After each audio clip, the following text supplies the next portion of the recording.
October 12, 2019. A dust cloud rose on the horizon as 80 Harley-Davidson motorcycles roared toward Riverside Elementary School in Montana, their engines thundering like a war cry that could be heard for miles. Inside the playground, 3 bullies who had just cornered 9-year-old Emma Callahan against the fence had no idea her father was leading that steel cavalry, or that their cruelty had just set off a chain of events that would change this small town forever. But what could possibly make 80 Hells Angels bikers drop everything and ride to defend one little ranch girl? Before we jump back in, tell us where you're tuning in from, and if this story touches you, make sure you're subscribed because tomorrow I've saved something extra special for you. Emma Callahan wasn't like the other kids at Riverside Elementary. While her classmates spent their afternoons glued to iPads and video games, she was out on her family's 300-acre cattle ranch, learning to mend fences, treat injured livestock and ride horses before the sun came up. Her hands were calloused for a 9-year-old. Dirt was permanently wedged under her fingernails, and she smelled faintly of hay and leather, no matter how much soap she used. The ranch had been in the Callahan family for 4 generations. Emma's great-grandfather had staked his claim on that Montana land back in 1947, building everything from nothing with his bare hands. Her father, Jack Callahan, had inherited not just the property, but the stubborn pride that came with it. He was a man of few words, standing 6'3", with a graying beard and eyes that could cut through steel. Most people in town knew to respect Jack Callahan, though few knew the full story of his past. Emma loved the ranch with every fiber of her being. She'd wake up at 5 in the morning, pull on her worn boots, and help her father with the morning feeding before school. Her mother had passed away 3 years earlier from cancer, leaving just the 2 of them to keep the ranch running. The work was hard, the hours were long, and the pay was inconsistent, but Emma never complained. The land was her inheritance, her responsibility, and her home. School was a different story entirely. Riverside Elementary sat on the edge of town, a brick building that had seen better days. The paint was peeling, the playground equipment was rusted, and the faculty was overworked and underpaid. Emma's teacher, Mrs. Patterson, was kind enough, but she had 32 students in her 4th grade class, and couldn't possibly monitor everything that happened in the hallways and on the playground. That's where Tyler Brennan held court. Tyler was 12 years old, but had been held back twice, making him the oldest and biggest kid in the 4th grade. He came from the wealthiest family in town. His father owned the largest car dealership in the county, and his mother sat on every charity board she could find. Tyler had learned early that money and size could get you almost anything, including the ability to terrorize smaller kids without consequence. His 2 constant companions were Marcus Webb and Jordan Fitzgerald. Marcus was lean and quick, the kind of kid who would steal your lunch money and have 3 alibis ready. Jordan was thick and slow, but loyal to Tyler like a trained dog. Together they ran the playground like their personal kingdom. Emma had managed to avoid them for most of the school year by staying quiet and keeping to herself. She ate lunch alone under the big oak tree on the far side of the playground, reading books about veterinary medicine and horse training. She didn't raise her hand in class unless absolutely necessary. She made herself invisible, but invisibility only works until someone decides to see you. It started small. Tyler knocked her books out of her hands in the hallway one morning. "Oops, didn't see you there, ranch rat," he'd said, his friend snickering behind him. Emma had simply picked up her books and walked away, her jaw tight. The next day, Marcus accidentally spilled chocolate milk all over her lunch tray in the cafeteria. "Man, you really stink like a barn," he said loud enough for nearby tables to hear. That milk was probably an improvement. Emma dumped her ruined lunch in the trash and went outside without eating. She didn't tell her father. He had enough to worry about with the ranch, and she didn't want to burden him with her problems. She could handle this herself, but Tyler Brennan wasn't satisfied with small victories. On October 12, 2019, Emma made the mistake of being in the wrong place at the wrong time. She'd stayed after school to work on a science project in the library, and by the time she finished, most of the other kids had already been picked up.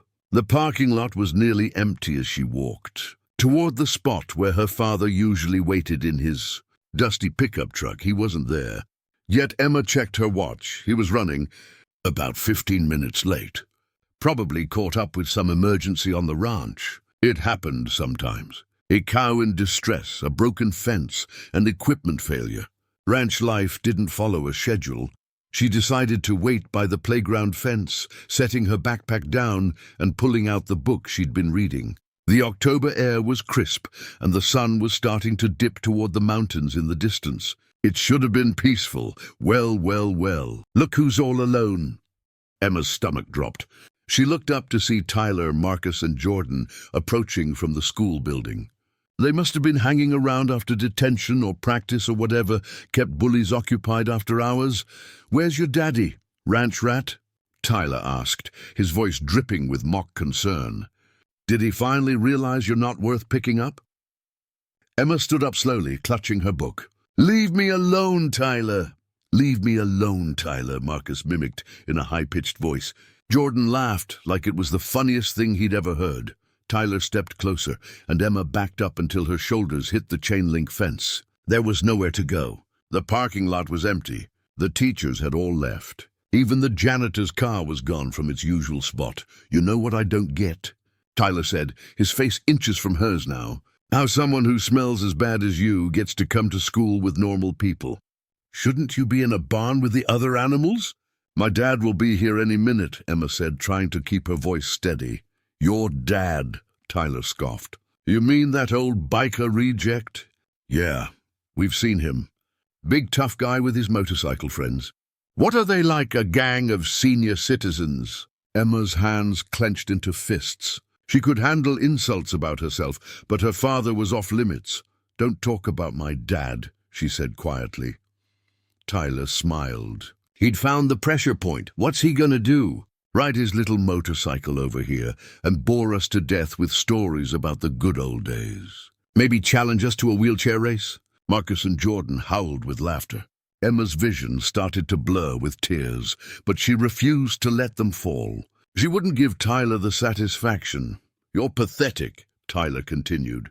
"Your mom died and left you with some washed-up nobody on a failing ranch. Everyone in town knows your dad's about to lose that property. Maybe that's why you're so desperate to smell like manure. You're trying to blend in with the only home you'll have left." Something inside. Emma snapped. She dropped her book and shoved Tyler as hard as she could. He stumbled backward, more surprised than hurt, but his expression immediately darkened. Marcus and Jordan stopped laughing. "Oh, you just made a big mistake, ranch rat," Tyler growled. He grabbed the front of Emma's jacket and slammed her back against the fence. The metal rattled, and pain shot through her shoulders. She tried to pull away, but Jordan moved in from the left side, while Marcus blocked her right. "Hold her," Tyler commanded. Marcus and Jordan each grabbed one of Emma's arms, pinning her against the fence. Tyler pulled his phone out of his pocket and held it up. The camera pointed at her face. "Smile for the internet, ranch rat. Everyone's gonna see what happens when you put your hands on me." Emma struggled, but the two boys were too strong. Tyler leaned in close, and she could smell his expensive cologne mixed with cafeteria pizza. "Maybe we should give you a makeover," he said thoughtfully. "Make you look as ugly on the outside as you are on the inside. What do you think, guys?" "Yeah," Jordan agreed enthusiastically. "We could shave her head or something. Or we could just make her eat dirt," Marcus suggested. "Get her used to the taste before she's homeless." Tyler considered this, then nodded. "I like it. Practical." He pocketed his phone and grabbed a handful of Emma's hair. She tried to scream, but Jordan clamped a hand over her mouth. Tyler forced her head down toward the ground, where a puddle of muddy water had formed from yesterday's rain. That's when they heard it, a low rumble in the distance, like thunder rolling across the plains. All four of them froze, and Jordan's hand slipped from Emma's mouth. The rumble grew louder and louder. Tyler released Emma's hair and straightened up, looking toward the road that led to the school. Marcus and Jordan let go of her arms, suddenly uncertain. Preparing and narrating this story took us a lot of time, so if you are enjoying it, subscribe to our channel. It means a lot to us. Now back to the story. The sound was unmistakable now, not thunder but motorcycles. Lots of them. Emma wiped her eyes and looked toward the horizon. A dust cloud was rising in the distance, and at its heart was a formation of headlights cutting through the October dusk. Her father was coming, and he wasn't alone. The first motorcycle to crest the hill was a matte black Harley-Davidson Fat Boy, and riding it was Jack Callahan. Even from a distance, Emma could see the set of his jaw and the way his knuckles gripped the handlebars. Behind him, spread across both lanes of the rural highway, came wave after wave of motorcycles, 79 more riders, all wearing the same leather vests with the distinctive winged skull patch of the Montana Hells Angels chapter. Tyler's face went from cocky to pale in seconds. "Holy shit," Marcus whispered. Taking a step backward, the formation wasn't random. They rode in a precise V shape, a military-style approach that spoke of discipline and coordination. The sound of 80 engines created a physical sensation. Emma could feel the vibrations in her chest, rattling her rib cage like a drum. The dust they kicked up created a golden haze in the setting sun, making them look almost supernatural as they approached. Jack led them straight into the school parking lot, and the formation split perfectly down the middle, creating a corridor that pointed directly at the playground fence where Emma stood. The motorcycles formed a semicircle, their riders cutting their engines in unison. The sudden silence was almost as intimidating as the noise had been. Jack dismounted first. He was wearing his full colors, the leather vest that marked him as a patched member of the club, the one he usually kept hidden in the back of his closet. Emma had seen it before, but never understood what it truly meant. On the back was embroidered Hells Angels Montana in bold letters, and below that, Sergeant at Arms. He walked through the corridor of motorcycles, his boots crunching on the gravel. Every eye in that parking lot was on him. Behind him, 79 more riders dismounted and stood beside their bikes, arms crossed, faces expressionless. They ranged in age from men in their 30s to grizzled veterans in their 60s, but they all shared the same dangerous calm. Emma had never seen her father look like this. At home, he was gentle, patient, always ready with a quiet word of encouragement or a bad dad joke. This version of Jack Callahan was someone else entirely. Someone who carried himself like violence was just a decision away. Tyler tried to recover his bravado. "Look, mister, we were just—" "Shut your mouth," Jack said quietly. His voice wasn't loud, but it cut through the air like a blade. Tyler's jaw snapped shut. Jack walked straight to Emma, kneeling down so they were eye level. His hands were gentle as he checked her face, her arms, looking for injuries. "You hurt, sweetheart?" Emma shook her head, not trusting her voice. "Did they touch you?" She nodded. Jack's jaw tightened, a muscle jumping beneath his beard. He stood up slowly and turned to face the three boys. Marcus and Jordan looked ready to bolt, but Tyler was trapped between pride and terror, his feet frozen to the ground. "Which one of you grabbed my daughter?" Jack asked. Nobody answered. "I'm going to ask one more time," Jack said, his voice dropping even lower. "Which one of you put your hands on Emma?" "It was him," Jordan blurted, pointing at Tyler. "Tyler made us help. We didn't want to." "Shut up," Tyler hissed, but the damage was done. Jack studied Tyler for a long moment. "What's your name, son?" "Tyler Brennan," he said, trying to sound tough. "And my dad's going to sue you for threatening me." "Threatening you?" Jack repeated. "I haven't threatened anyone. Yet." One of the bikers behind Jack, a massive man with a grey beard down to his chest, let out a low chuckle. Several others joined in, the sound dark and humorless. "You know what I was doing when my daughter called me?" Jack asked Tyler. "I was in a meeting. A very important meeting with my brothers here. We were discussing club business, making decisions that affect dozens of families across 3 states. And then I get a text from Emma that says, 'Dad, I'm scared.'" "Please hurry!" He pulled out his phone and showed Tyler the screen. Emma could see her own message there, sent 20 minutes ago when she'd first seen the 3 boys approaching. "Do you know what happens when someone threatens my family?" Jack continued. Do you have any concept of what line you just crossed? Tyler's Adam's apple bobbed as he swallowed hard. We were just messing around. It wasn't serious. Wasn't serious, Jack repeated flatly. He turned to address the assembled bikers. Brothers, this young man says it wasn't serious. He had two friends hold my 9-year-old daughter against a fence, grabbed her by the hair, and was about to force her face into the mud. But it wasn't serious. The temperature in the parking lot seemed to drop 10 degrees. The bikers shifted, some cracking their knuckles, others taking steps forward. They moved as one organism, unified in purpose. You know what we do to people who hurt kids? Asked the grey-bearded man. His vest identified him as Axel, road captain. Want to find out? No, sir, Tyler whispered. What was that? Axel cupped his ear. Couldn't hear you. No, sir. Tyler said louder, his voice cracking. Jack held up a hand, and every biker immediately stopped moving. The discipline was absolute. Here's what's going to happen, he said. You three are going to apologize to my daughter. Real apologies, not the fake crap you give teachers to avoid detention. Then you're going to go home and tell your parents exactly what you did and why there are 80 bikers at your school. And if we don't? Marcus asked, trying to sound defiant but failing miserably. A woman's voice cut through the tension. Then we pay your families a visit. Emma looked over to see a female biker stepping forward. She was in her 40s, with short-cropped hair and scars on her knuckles. Her vest read Raven Secretary. She smiled at Marcus, but there was nothing friendly in it. See, we know where all three of you live. Raven continued conversationally.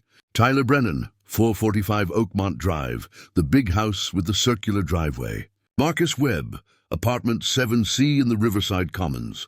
Jordan Fitzgerald, the Blue Ranch House on Miller Road, with the trampoline in the backyard. All three boys went white. We're not threatening you, Raven said. We're just letting you know that we pay attention. We look after our own, and Emma is one of ours now. You mess with her again, and it won't be 80 bikers showing up. It'll be 200. And next time, we won't be so polite. Jack pointed at Emma. Apologize. Now. Jordan went first, practically falling over himself. I'm sorry, Emma. I'm really, really sorry. We shouldn't have done that, and I'll never do it again, I promise. Marcus followed suit, his apology slightly less enthusiastic but clearly sincere.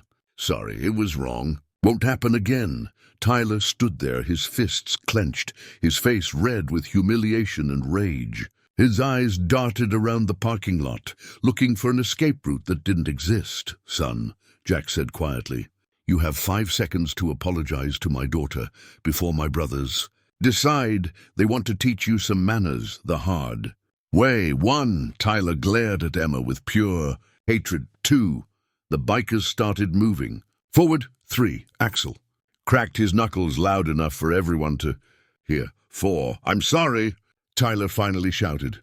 Okay, I'm sorry. There, I said it. Can we go now? Jack studied him for a moment, then nodded. Go, but Tyler, if I ever hear about you bothering Emma again, or any other kid at this school, we're going to have a very different conversation. Understand?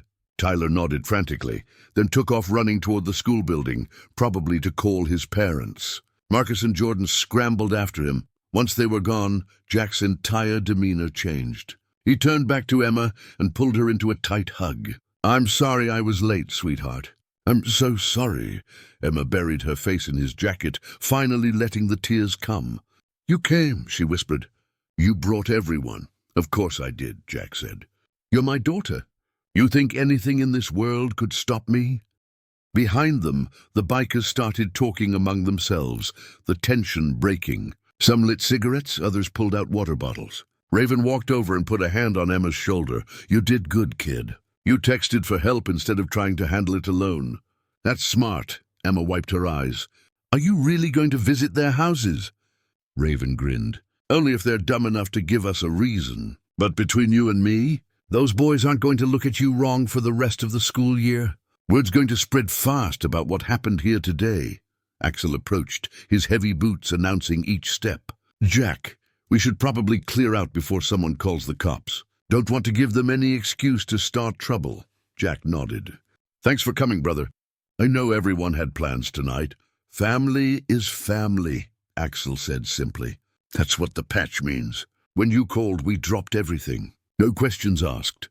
As the bikers started mounting their motorcycles again, Emma realized something. These weren't the scary criminals the news always talked about. They were fathers, uncles, brothers. They had families and jobs and lives. But when one of their own needed help, they answered the call without hesitation. Jack lifted Emma onto the back of his bike and handed her a helmet. Hold on tight, sweetheart. Let's go home. The 80 motorcycles roared to life once more, and they rolled out of the parking lot in the same precise formation they'd arrived in. Emma looked back at the school and saw faces pressed against the windows, teachers, custodians, maybe even the principal, all watching in stunned silence. Tomorrow, she knew, would be very different. But tonight, she was safe. By 7 o'clock that evening, every phone in Riverside, Montana was buzzing. Parents who'd heard about the motorcycle brigade at the elementary school were calling each other, sharing second-hand accounts that grew more dramatic with each retelling. Some said it was 100 bikers. Others claimed they'd been armed. A few swore they'd seen the whole thing shut down traffic for miles. The truth was dramatic enough without embellishment. Jack and Emma rode home in silence, the cool Montana air whipping past them as they left the main road and headed down the long gravel driveway to the ranch. The sun had finally dipped below the mountains, painting the sky in shades of purple and orange.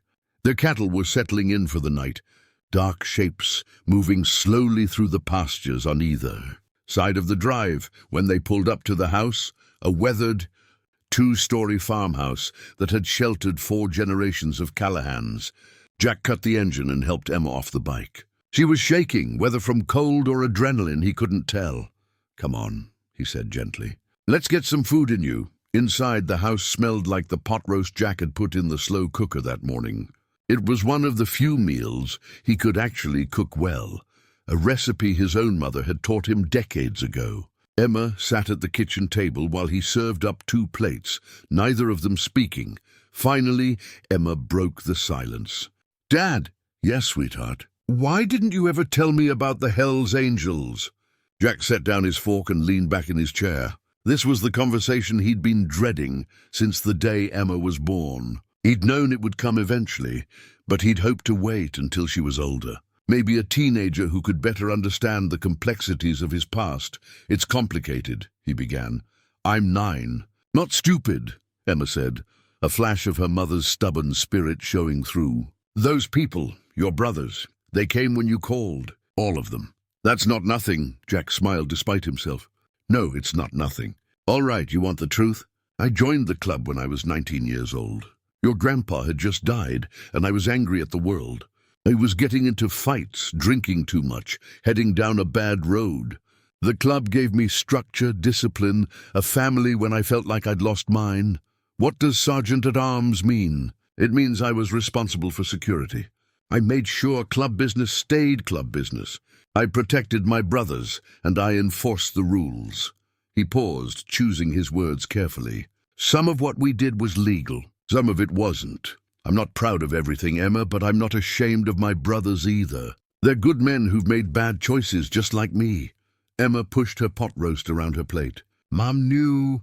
Your mother knew everything, Jack said softly. She's the reason I left the life. When I met her, she told me she wouldn't raise kids in that world. Said she loved me, but she loved the man I could be, not the man I was. So I made a choice. I stepped back from active duty, moved out here to run the ranch full-time. The club understood. They let me keep my patch because I'd earned it, but I wasn't in the thick of things anymore. But you're still a member. Once you're patched in, you're family for life. That doesn't change, but it doesn't mean I'm out there breaking laws or getting into trouble. Most of the brothers have regular jobs now, mechanics, construction workers, small business owners. We meet once a month, help each other out when someone needs it, and we ride together. That's it. Emma considered this. Tyler said you were a biker reject. Jack's expression darkened. Tyler Brennan doesn't know a damn thing about me or the club. And after today, I guarantee his father is explaining to him why insulting a Hells Angel's daughter is a spectacularly bad idea. As if on cue, Jack's phone rang. He glanced at the screen and sighed. Speaking of which, he answered, putting it on speaker. Callahan, Mr. Callahan, this is Principal Morrison from Riverside Elementary. The woman's voice was tight with stress. I need to speak with you about the incident this afternoon. I'm listening. Sir, I understand your daughter was being bullied, and I want you to know we take those allegations very seriously. However, bringing dozens of motorcycle club members onto school property was inappropriate and, frankly, terrifying for our staff. Several teachers have expressed concern about safety. Where were those teachers when my daughter was being assaulted? Jack interrupted, his voice cold. Where was the supervision when 3 boys had her pinned against a fence? I've been picking Emma up from that school every day for 2 years, and I've seen how your playground operates. It's Lord of the Flies out there, Morrison sighed. Mr. Callahan, I understand you're upset. Upset doesn't begin to cover it. My daughter sent me a text saying she was scared. She's 9 years old, and she was terrified enough to reach out for help. What was I supposed to do? File a complaint form and hope you got around to it next week. The appropriate response would have been to call the school or the police, not to stage some kind of motorcycle rally on campus. Jack laughed, but there was no humor in it. A rally? Lady, that was a message. Those boys were about to seriously hurt my daughter, and your school has proven it can't protect her. So, my brothers and I decided to handle it ourselves. We didn't touch anyone. We didn't threaten anyone. We just made sure those kids understand there will be consequences if they ever bother Emma again. Mr. Callahan, I could involve law enforcement. Go ahead, Jack said. Call Sheriff Henderson. He's known me for 20 years. He'll tell you I haven't broken a single law. 80 people showing up to pick up a student isn't illegal. Having a conversation with some bullies isn't illegal. You want to press charges for what exactly? Intimidation. Good luck proving that. There was a long pause on the other end. Finally, Morrison spoke again, her tone slightly softer. Look, I don't want this to escalate. I've spoken with Tyler Brennan's parents, and they're mortified by their son's behavior. They've assured me he'll be punished appropriately. I'm also implementing new supervision protocols for the playground. What I need from you is a promise that you won't bring your associates back to the school. Here's my promise, Jack said. If my daughter is safe at your school, you'll never see us again. But if I get another text like the one I got today, Principal Morrison, 80 bikers will be the least of your concerns. Are we clear? Crystal clear, Mr. Callahan. Jack ended the call and looked at Emma. You're not in trouble, sweetheart. But tomorrow's probably going to be interesting. That was an understatement. When Emma walked into Riverside Elementary the next morning, the entire atmosphere had changed. Kids who'd normally ignored her now stared openly as she walked down the hallway. Some looked scared, others impressed, but none of them looked through her anymore. Tyler Brennan wasn't at school. According to the whispered conversations Emma overheard, his parents had grounded him for a month and were making him write personal apology letters to Emma and her father. Marcus and Jordan were there, but they gave Emma a wide berth, practically pressing themselves against the lockers when she walked past. At lunch, something unprecedented happened. A girl named Sophie Chen sat down across from Emma under the oak tree. Hey, Sophie said tentatively. Mind if I eat here? Emma blinked in surprise. Sophie was popular, smart, and had never spoken to her before. Sure? I'm cool. Sophie unwrapped her sandwich. So is it true your dad knows the Hells Angels? He is one, Emma corrected. Sophie's eyes widened. That's so cool. My older brother said there were like 100 of them here yesterday. He said they rode in formation like the military. There were 80, Emma said. And yeah, they did. Within minutes, 3 more kids had joined them under the oak tree, all wanting to hear the story. Emma found herself recounting what had happened, leaving out the scariest parts but including enough detail to satisfy their curiosity. By the time the lunch period ended, she'd talked to more classmates than she had in the entire previous year. Mrs. Patterson pulled her aside after class. Emma, I heard about yesterday. I'm sorry I wasn't there. Are you okay? Emma nodded. I'm fine, Mrs. Patterson. The teacher studied her carefully. Your father must love you very much. He does, Emma said simply. Good. Mrs. Patterson squeezed her shoulder. If anyone bothers you again, you come straight to me. No more handling things on your own. As Emma walked out to meet her father that afternoon, she noticed something had changed in how she carried herself. Her shoulders were back, her head was high. She wasn't invisible anymore, and she wasn't trying to be. Jack was waiting in his pickup truck this time, not the motorcycle. He smiled when he saw her. How was school? Different, Emma said, climbing in. Good different. As they drove home, Emma looked out at the Montana landscape rolling past, the endless sky, the distant mountains, the ranch that would someday be hers. She thought about her father's past, about the leather vest hanging in his closet, about the 80 riders who'd answered his call without question. She didn't fully understand it all yet, but she was beginning to realize that family came in many forms, and loyalty meant more than blood. The ranch was her inheritance. But the Brotherhood her father belonged to, that was her legacy, and heaven help anyone who forgot it. 3 days after the incident, Jack received a visitor at the ranch. He was out fixing a section of fence when he heard an expensive engine purring up the driveway. A silver Mercedes SUV, the kind that cost more than most people's houses, pulled up near the barn, looking absurdly out of place among the mud and machinery. The driver who stepped out was wearing a tailored suit that probably cost $3,000. Douglas Brennan, owner of Brennan Automotive Group, the largest car dealership network in Montana. Jack had seen his commercials on TV, always grinning, always promising the deal of a lifetime. He wasn't grinning now. Mr. Callahan, Brennan called out, his voice carrying across the yard. I need a word with you. Jack set down his tools and walked over, wiping his hands on his jeans. Up close, he could see the tension in Brennan's jaw, the way his fingers drummed against his thigh. This was a man used to being in control, and right now he clearly wasn't. Mr. Brennan, Jack acknowledged. What can I do for you?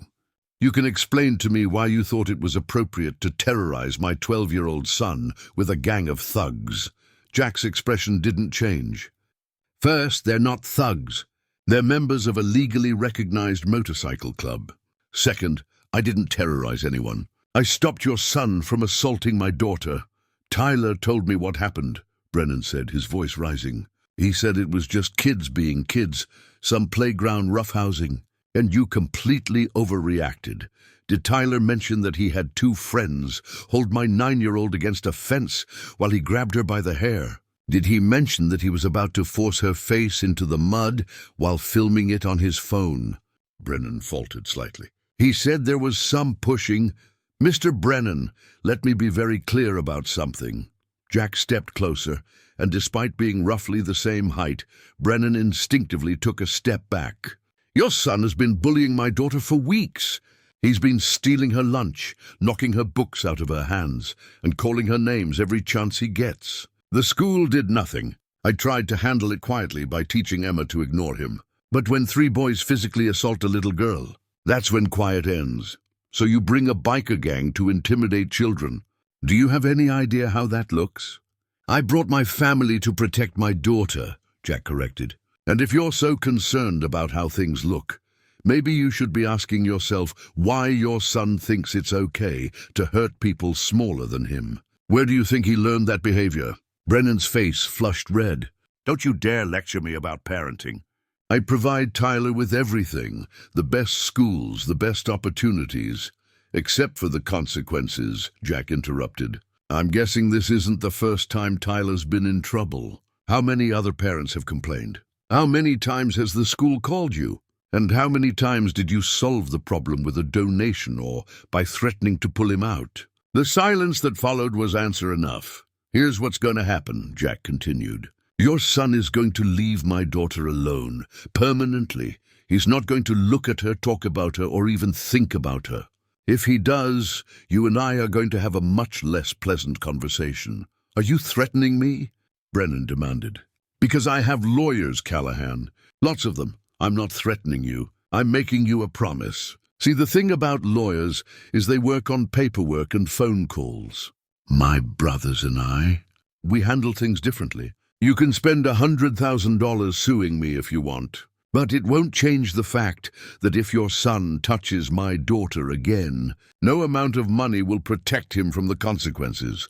Brennan opened his mouth to respond, but Jack wasn't finished.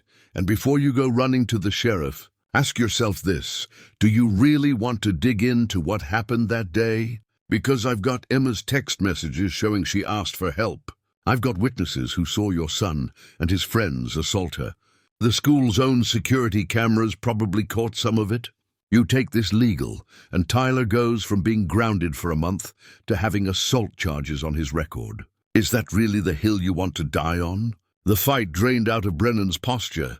He looked away toward the mountains in the distance, his jaw working silently. My son said one of your bikers knew where we lived, he said quietly. That she listed our address in front of him. Raven was making a point. We look after our own. That's not a threat, Mr. Brennan. It's a fact of life. You have your resources, and I have mine. Brennan turned back to face him. What do you want from me? I want your son to be a better person than he is right now. I want him to understand that actions have consequences, and that money and size don't give him the right to hurt people. Beyond that, I want him to stay away from Emma, that's it. And if I can guarantee that, then you'll never see me or my brothers again. We're not looking for trouble, Mr. Brennan. We're just making sure trouble doesn't come looking for us. Brennan studied Jack for a long moment, then nodded slowly. Tyler's going to counseling, his mother insisted. And we've restricted his phone and computer access for the next 6 months. He's also going to be volunteering at the youth center downtown every Saturday. That's a start, Jack acknowledged. But I need something from you too, Brennan added. I need your word that this stays between our families. No more public displays. No more bikers showing up places. My business depends on my reputation, and this incident has already cost me 3 major clients who think I can't control my own kid. Jack considered this. Fair enough. As long as Emma stays safe, I have no reason to make your life difficult. Brennan extended his hand. After a moment's hesitation, Jack shook it. The dealership owner's grip was firm, but there was a tremor in it that hadn't been there at the start of the conversation. For what it's worth, Brennan said as he turned to leave, I'm sorry about what Tyler did. His mother and we've been too lenient with him, given him too much without teaching him to respect what he has. That changes now. See that it does, Jack said. After Brennan's Mercedes disappeared down the driveway, Jack pulled out his phone and called Axel. Brother, Axel answered on the second ring. What's up? Douglas Brennan just paid me a visit. The Bullies' father, yeah? How'd that go? He came in throwing threats and left making promises. I think we got our point across, Axel chuckled. Good. Word's spreading, by the way. 3 other chapters called me yesterday asking about what happened. Everyone's impressed by the turnout. 80 riders on short notice? That's old-school Brotherhood right there. I appreciate everyone dropping what they were doing, Jack said. I know Thursday night is usually family time for most of the guys. Jack, your kid is family. When you sent that message to the group chat saying Emma was in trouble, nobody hesitated. Rico left a business meeting. Tommy walked off a construction site. Even Old Bear rode in from Wyoming, and that's a 3-hour trip for him. Jack felt his throat tighten. I owe everyone. You don't owe us anything. That's what the patch means, remember? We look after each other. Speaking of which, how's Emma handling all this? Better than I expected. She's got questions about the club, about my past. I've been trying to answer them honestly without scaring her. She's got good instincts, that kid. The way she texted you instead of trying to fight back or run. Smart. You raised her right. Her mother raised her right, Jack corrected. I'm just trying not to screw it up. Well, you're doing fine so far. Look, some of the brothers want to do something nice for Emma. Maybe take her to that new ice cream place in town. Show her that we're not just scary bikers who show up when there's trouble. Jack smiled. She'd like that. But maybe go easy on the leather and patches. Don't want to give the town more heart attacks. Deal. I'll set something up for next weekend. Oh, and Jack, one more thing. What's that? We're proud of you, brother. You stepped away from the life to be a good father, but when it mattered, you knew exactly who to call. That's balance. That's wisdom. Sarah would be proud too. Jack's eyes stung at the mention of his late wife. Thanks, Axel. That means a lot. After he hung up, Jack stood in the yard for a moment, looking at the ranch he'd built with his own hands. The house where he'd raised his daughter. The land that represented everything he'd worked for since leaving the chaos of his younger years.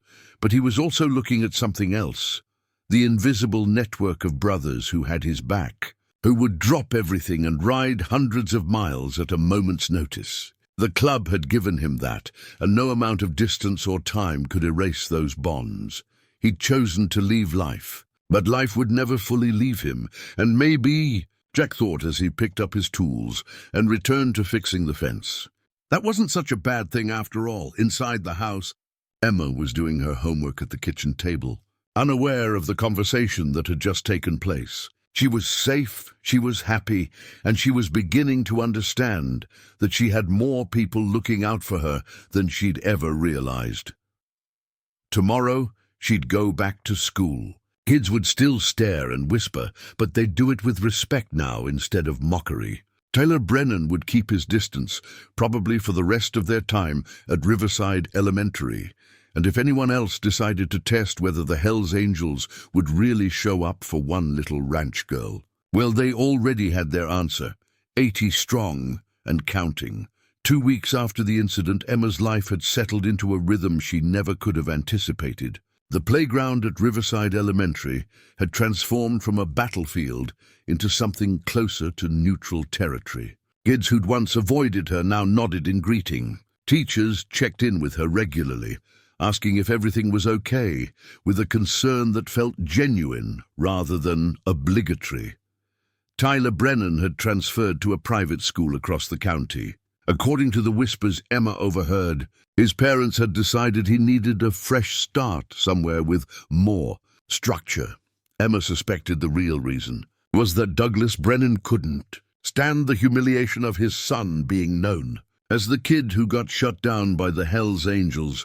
Marcus and Jordan remained at Riverside, but they'd undergone their own transformations. Marcus had joined the school's peer mediation program, apparently at his parents' insistence. Jordan had started eating lunch with the special education kids, helping them with their trays and keeping them company. Whether these changes would last remained to be seen, but for now they were at least trying.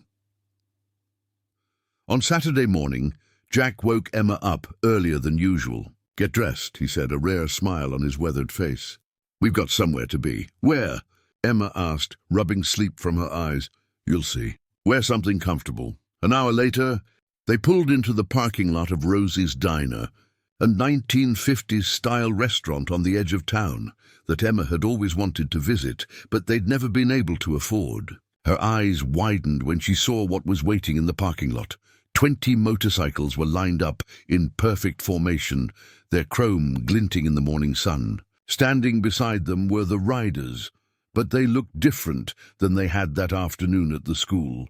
No aggressive stances, no crossed arms. Instead, they were laughing, talking, some holding coffee cups. Raven was there with her girlfriend, a woman with kind eyes and a veterinarian's jacket. Axel had brought his teenage grandson, who was showing the older bikers something on his phone.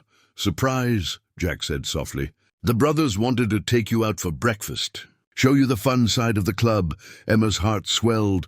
She climbed out of the truck and was immediately enveloped by Raven, who gave her a quick hug. "Morning, kiddo," Raven said. "Hope you're hungry. We're about to eat this place out of pancakes." Inside the diner, they pushed 3 tables together, creating one long surface that accommodated the entire group. Emma found herself seated between Raven and a biker named Sledge, a massive man with gentle hands who, she learned, restored antique furniture in his spare time. "Your dad tells me you're interested in veterinary medicine," Sledge said, pouring syrup over a stack of pancakes the size of Emma's head. "My sister's a vet up in Billings. Been trying to get her to move back here and open a practice." "Really?" Emma's eyes lit up. "That's what I want to do when I grow up. Work with horses and cattle mostly." "Smart choice. Always need good large animal vets in Montana." You keep your grades up, and I'll introduce you to my sister. She can tell you what schooling you'll need." Across the table, Axel was arguing good-naturedly with another biker named Nomad about the best routes for their annual charity ride. "I'm telling you, if we take Highway 87, we cut 2 hours off the trip and hit 3 more towns. More towns means more donations, but Highway 87 doesn't have any good stopping points," Nomad countered. "We'll have riders running out of gas in the middle of nowhere." "That's why we do a buddy system," Raven interjected. "Pair up experienced riders with the newer guys. Nobody runs out of gas if we're watching each other's backs." Emma listened, fascinated. This wasn't what she'd expected from the Hells Angels. They were planning charity rides, talking about furniture restoration and veterinary medicine. They were normal people who happened to ride motorcycles and wear patches. Jack caught her eye from down the table and winked. He'd wanted her to see this, the full picture of what the club really was. After breakfast, Axel stood up and tapped his coffee mug with a spoon, calling for attention. The diner got quiet, other patrons watching curiously. "Brothers and sisters," Axel began, his voice carrying easily. "We're here today because 2 weeks ago one of our own called for help and we answered. That's what we do. That's what we've always done. But I want to take a moment to recognize the young lady who handled herself with courage and smarts when things got scary." All eyes turned to Emma, who felt her cheeks burning. "Emma," Axel continued, "you did everything right. You reached out for help instead of trying to be tough. You trusted your dad and his brothers. And even when you were scared, you stood your ground. That takes guts." He pulled something from his vest pocket, a small pin in the shape of a wing with a skull. "This is an honorary support pin. It doesn't make you a member, but it means you're under our protection. Anyone messes with you, they mess with all of us. You wear this and you remember. You've got 80 uncles and aunts who've got your back." Emma took the pin with trembling hands. It was heavier than she expected, solid metal with intricate detailing. Raven helped her pin it to her jacket, and the entire table erupted in applause. Other diners joined in, though they probably had no idea what they were clapping for. "Speech!" Someone called out, and others took up the chant. "Speech! Speech!" Emma stood up, her legs shaky. She'd never been good at public speaking. Mrs. Patterson had to practically drag words out of her during class presentations. But looking at the faces around the table, seeing the genuine affection and pride, she found her voice. "Thank you," she said quietly. Then louder, "Thank you. I was really scared that day. I thought nobody would come, that I'd have to face those boys alone. But my dad came, and all of you came. You didn't know me, but you came anyway because I was family. I've never had a big family before. It was just me and Dad after Mom died. But now," she touched the pin on her jacket, "now I have this.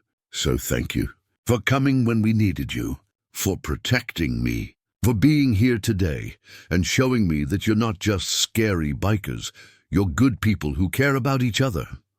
She sat down quickly, embarrassed by the emotion in her voice. But around the table, she saw several of the bikers wiping their eyes. Even Axel, the tough-as-nails road captain, was blinking rapidly. "Damn kid's gonna make me cry in a diner," he muttered, which got a laugh from everyone. They spent another hour at Rosie's, telling stories and sharing photos on their phones. Emma learned that Nomad had 3 daughters of his own, all in college now. Raven had been a social worker before retiring and joining the club full-time. Sledge had served 2 tours in Afghanistan and used woodworking as therapy for his PTSD. They were complicated people with complicated histories, but they'd found a family in each other. And now Emma was part of that family too. As they were leaving, the owner of Rosie's diner, an older woman named Margaret, stopped Jack at the door. "Your breakfast is on the house," she said firmly. "All of it." "Ma'am, that's not necessary." "Yes, it is." Margaret glanced at Emma, then back at Jack. "My grandson goes to Riverside Elementary. He told me what happened with the Brennan boy. Said Tyler had been terrorizing kids for 2 years, and the school wouldn't do anything because his parents donated money. Then you and your friends showed up, and suddenly the playground is safe again. You did what needed doing, and you did it without violence. That's worth a free breakfast in my book." Jack tried to argue, but Margaret was immovable. Finally, he thanked her and promised to come back soon.